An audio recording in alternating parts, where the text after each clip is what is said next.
Welcome back to Life Changing Wealth. You know who it is.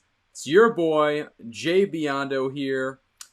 I post videos every day talking about the stock market, cryptocurrency, real estate, and pretty much everything else related to investments.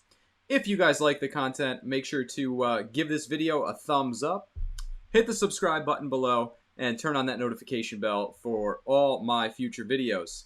Let's jump into it. Today is going to be very interesting.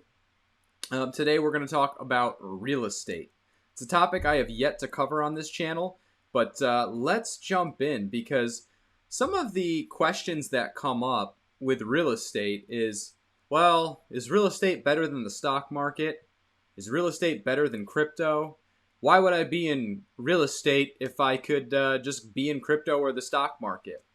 And all of those are very valid questions, and I'm gonna try and cover some of those today, and hopefully you guys will throw more down in the comments for me so that I can answer more questions on the topic of real estate investing.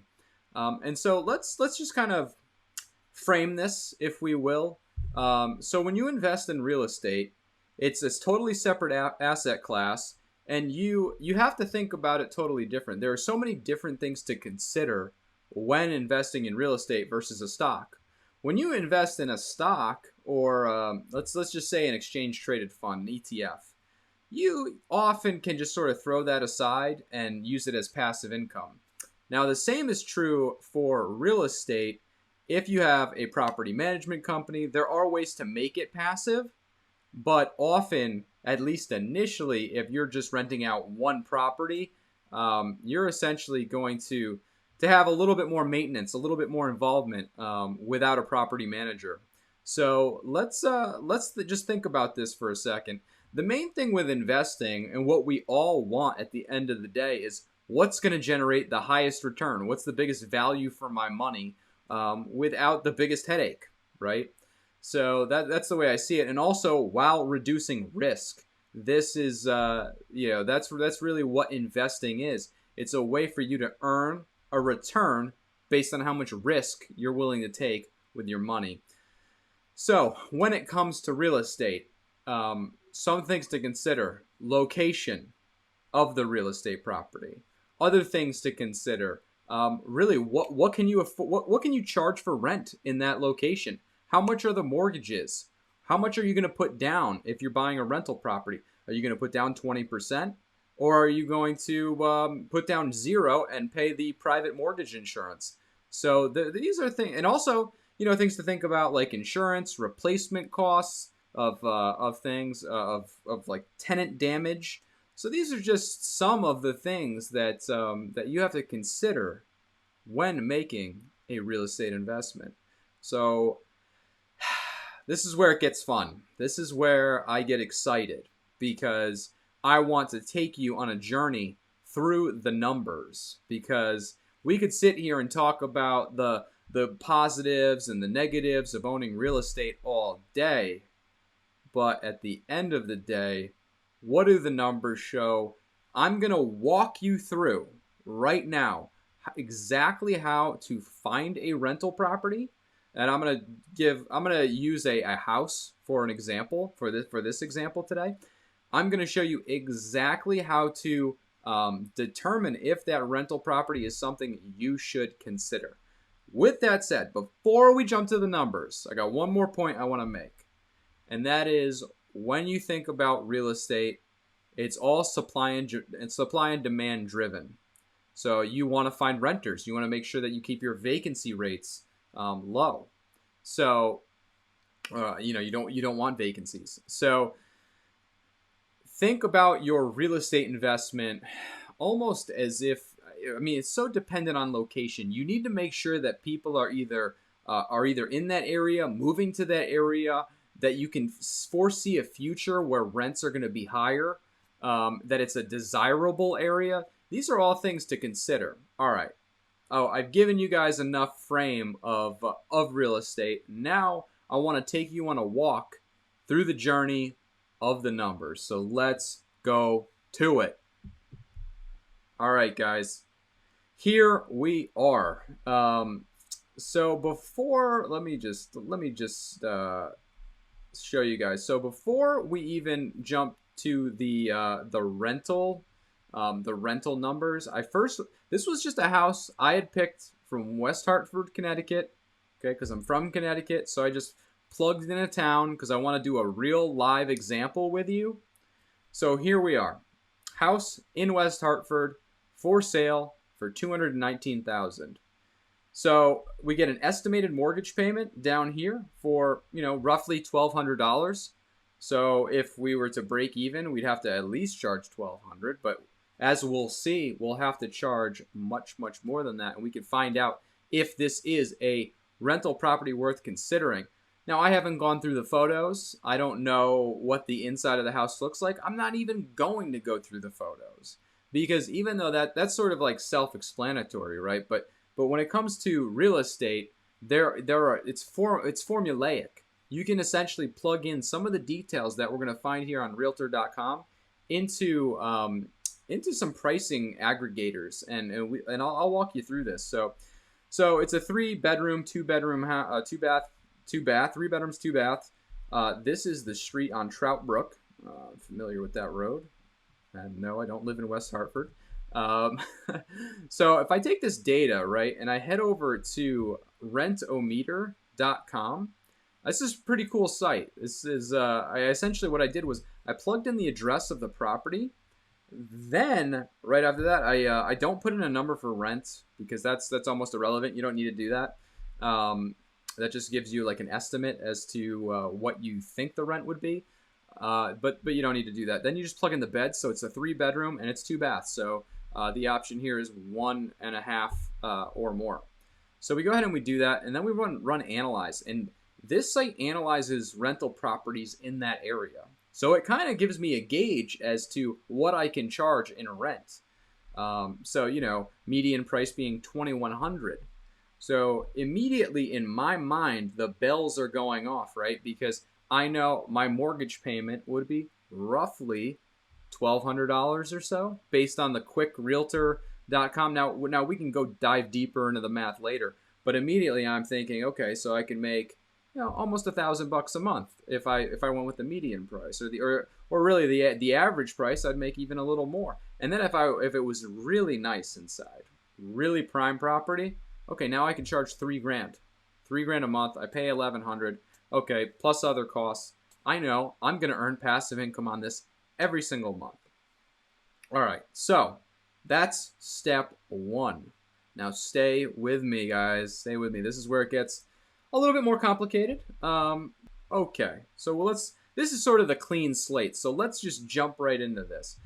Okay, so we know the purchase price of the property. If we go back to Realtor.com, $219,000. So we'll plug that in. We're going to assume we're going to put down a down payment of 20%. Assume the interest rate of 4.5. That's probably even a little high, but we'll use it for this example. We'll say the loan term is 30 years. Closing cost $3,000. It's probably a little more like $3,500. So we'll do that. Needs repairs. We're going to assume it doesn't need any repairs and that you can just go out and get a rental. A renter rather. So property taxes, we can get this on Realtor.com. Just trying to think. Property details, property history. I know it's in here somewhere. The taxes. Here we go. So we know the taxes last year were $43.47. We take that over to the calculator. $43.47. We'll assume they increase by 3% a year. Total insurance cost, I think $800 is a little low. Let's assume $1,500, maybe $1,400. I think would be more realistic, possibly even less. We'll assume no HOA fees because it's not a condo. Maintenance cost, at least $1,000 per year. I'd say that's low. Let's bump this up to $2,000. We'll say other costs, maybe $2,000. I don't know what might come up. Okay, let's jump over to monthly rent. So if we were to charge the average, I think was around $2,300 for the area.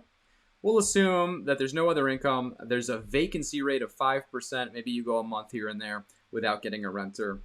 We'll assume that you manage it yourself and that you don't pay a management company.